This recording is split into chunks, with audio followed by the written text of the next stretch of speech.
అల్లు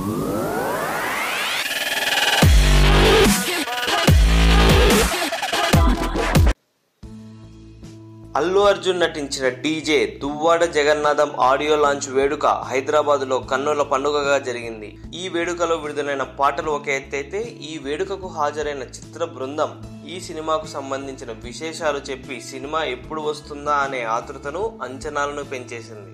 ఈ ఆడియో వేడుకలో అల్లు అర్జున్ హైలైట్ గా నిలుస్తాడని అందరూ భావించారు. కానీ అందరికీ షాక్ ఇస్తూ అల్లు అర్జున్ కొడుకు అల్లు అయాన్ ఈ వేడుకకు హైలైట్ గా నిలిచాడు. ఆద్యంతం తన హావభావాలతో అలరించాడు. వచ్చినప్పటి నుండి చెవులు మూసుకొని కొద్దిసేపు ఇలా ఏదో ఒకటి చేస్తూ అందరి దృష్టిని ఆకర్షించిన అయాన్ స్టేజ్ ఎక్కగానే అభిమానుల వైపు తిరిగి పెట్టిన నమస్కారం ఈ వేడుకకే ప్రత్యేక ఆకర్షణగా నిలిచిందనే చెప్పాలి. అలా డీజే ఆడియో లాంచ్ లో అల్లు అయాన్ అల్లు కుటుంబానికి తగ్గ వారసుడిగా ఆఫ్ స్క్రీన్ లో తన ప్రస్థానాన్ని మొదలెట్టేశాడు. ఇక ఇదంతా గమనించిన యాంకర్ సుమ బ్లడ్ లోనే ఉందని చెప్పటంతో అభిమానులు అల్లు అర్జున్ కి సరైన వారసుడు వచ్చాడంటూ ఆనందాన్ని వ్యక్తం చేశారు. ఈ వీడియో కనుక మీకు నచ్చినట్లయితే లైక్ చేయండి, కుదిరితే షేర్ చేయండి. ఛానల్ని సబ్స్క్రైబ్ చేయడం మాత్రం మర్చిపోకండి. మరిన్ని ఇంట్రెస్టింగ్ అప్డేట్స్తో మీ ముందుకు వస్తాము.